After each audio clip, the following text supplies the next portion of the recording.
राम राम दोस्तों, जय बाबा नीम करोली महाराज जी की। आशा है कि आपके ऊपर भी बाबा नीम करोली जी की, मेरे भोलेनाथ जी की, मेरे श्री राम जी की, मेरे कान्हा जी की, मेरी माँ जगदम्बा नव दुर्गा माँ की अपार कृपा होगी आपके ऊपर मेरे भाई। आपके घर परिवार में भी सभी कुशल मंगल हो, यही मैं प्रार्थना करता हूँ। मेरे प्रभु सबके ऊपर कृपा दृष्टि बनाए रखे, सबका भला तो अपना भला मेरे भगवान सबके ऊपर कृपा करें मेरे मालिक, यही मेरी प्रार्थना है। दोस्तों, आज मैं आपको श्री शिव महापुराण का चतुर्थ खंड रुद्र संहिता पार्वती खंड, ये इसका नाम है, और इसमें अध्याय का नाम है तारकासुर का स्वर्ग त्यागना। ब्रह्मा जी बोले, सब देवता मेरे पास आकर अपना दुख बताने लगे।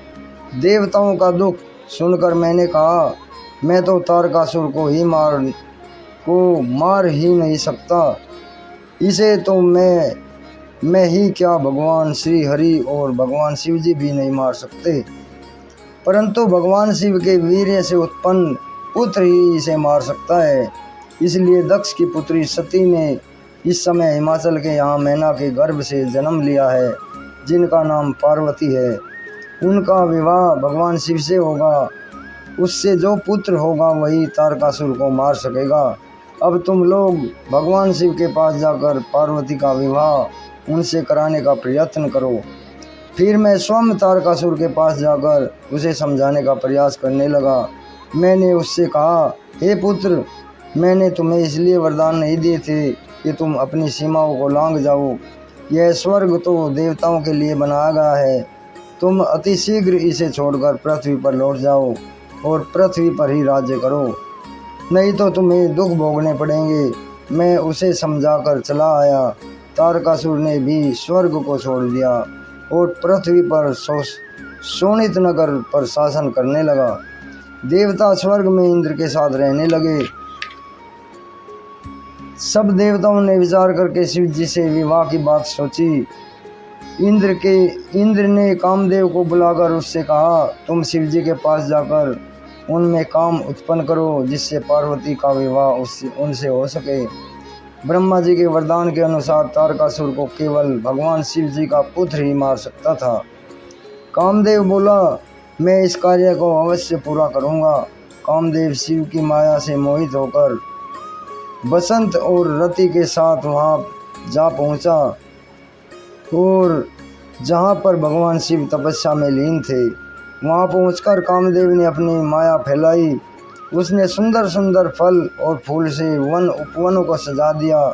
बसंत की बहार खिल उठी, शीतल मंद सुगंध बहने लगी।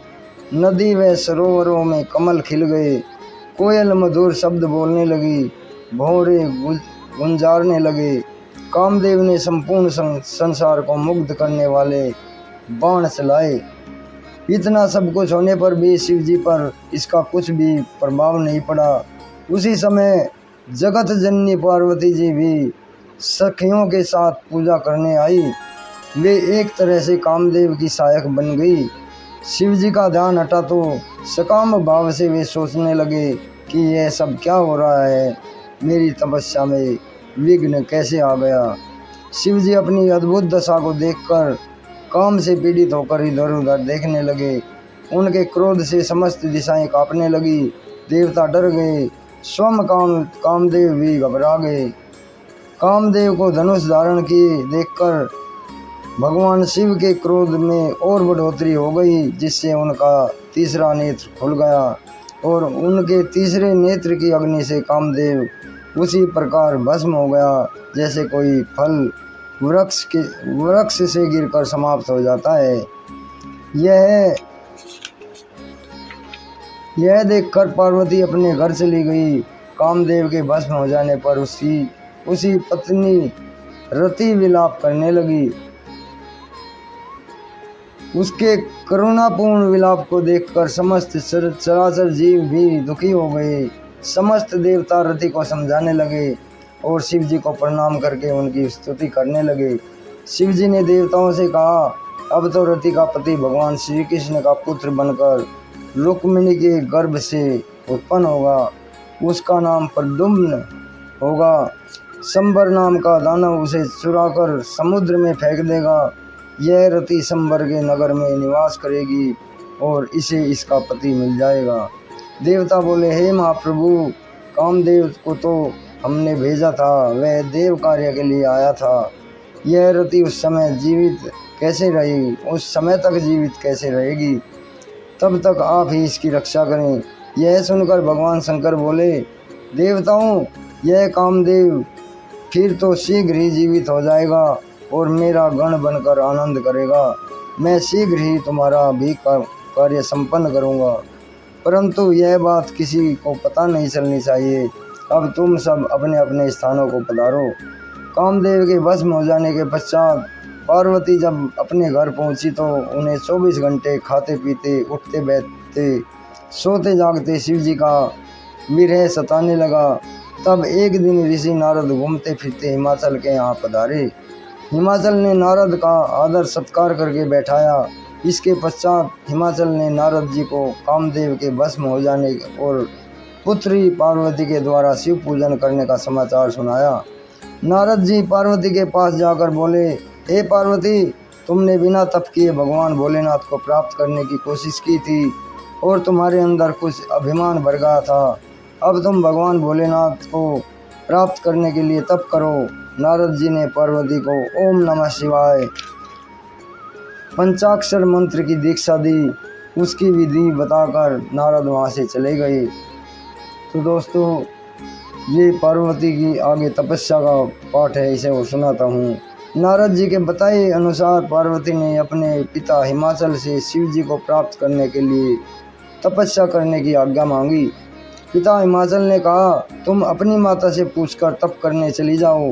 माता ने कहा, तुम घर में तपस्या कर सकती हो, वन में तो अनेक बाधाएं उत्पन्न होती हैं।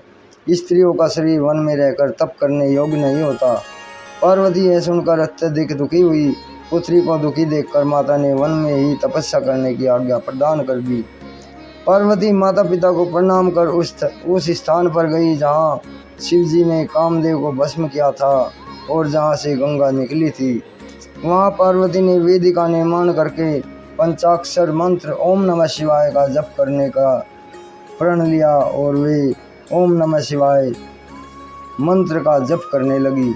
वे गर्मी में पंचाग्नि तप, वर्षा में शीतकाल में शीतल जल में बैठकर मंत्र का जप करती रही। इस प्रकार जप करते उन्हें 3000 वर्ष बीत गए। पार्वती के इस कठिन तप को देखकर देवराज इंद्र और सभी देवता उनके दर्शनार्थ आने लगे, क्योंकि अभी इतना कठिन तप किसी ने नहीं किया था। अभी तक इतना कठिन तप किसी ने नहीं किया था। पार्वती के तप से त्रिलोकी तृप्त होने लगी। ऋषि मुनि, यक्ष, गंधर्व, देवता, दानव सब मिलकर ब्रह्मा जी के पास गए। ब्रह्मा जी इन सब को लेकर श्री हरि के पास गए। सबने उन्हें संतप्त होते समस्त लोगों का हाल सुनाया। श्री हरि ने कहा, हे बंधुओं, यह सब पार्वती की तपस्या का परिणाम है। तुम सब मिलकर भगवान शंकर के पास जाओ।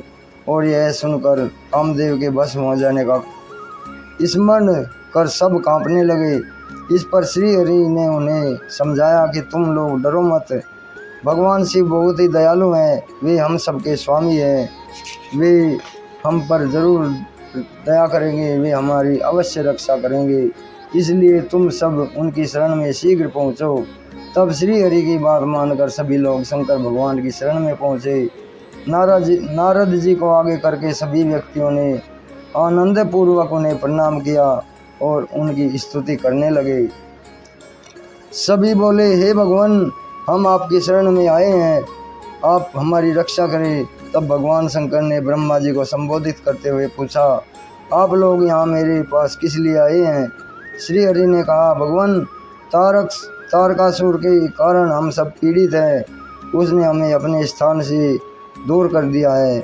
आप हिमाचल की पुत्री पार्वती के साथ विवाह करके एक पुत्र उत्पन्न करें, उसी के द्वारा उसका वध होगा। यह सुनकर शिव जी बोले, मैं पार्वती से विवाह नहीं करूँगा, मैंने काम को भस्म कर दिया है। इतना कहकर भगवान शंकर अपने आत्मचिंतन में लीन हो गए।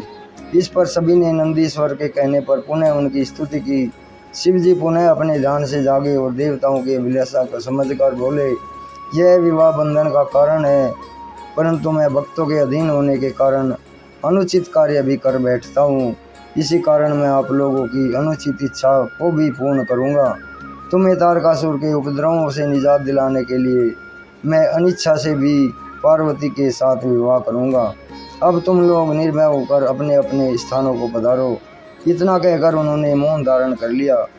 जय श्री राम। तो दोस्तों, ये शिव महिमा है, मेरे भोलेनाथ जी की महिमा। जय शिव शंकर भोलेनाथ जी की, जय माँ पार्वती की। दोस्तों, शिव महापुराण का ये चतुर्थ खंड का सती खंड, पार्वती रुद्र संहिता पार्वती खंड है, और इसका अगला भाग कल होगा, पार्वती परीक्षा। अभी मैं आज्ञा लेता हूँ। आपके घर परिवार पे सभी कुशल मंगल रहे, यही मेरी प्रार्थना है मेरे प्रभु से। जय राम जी की, जय शिव शंकर भोलेनाथ जी की, जय श्री राम, जय बाबा नीम करोली महाराज जी।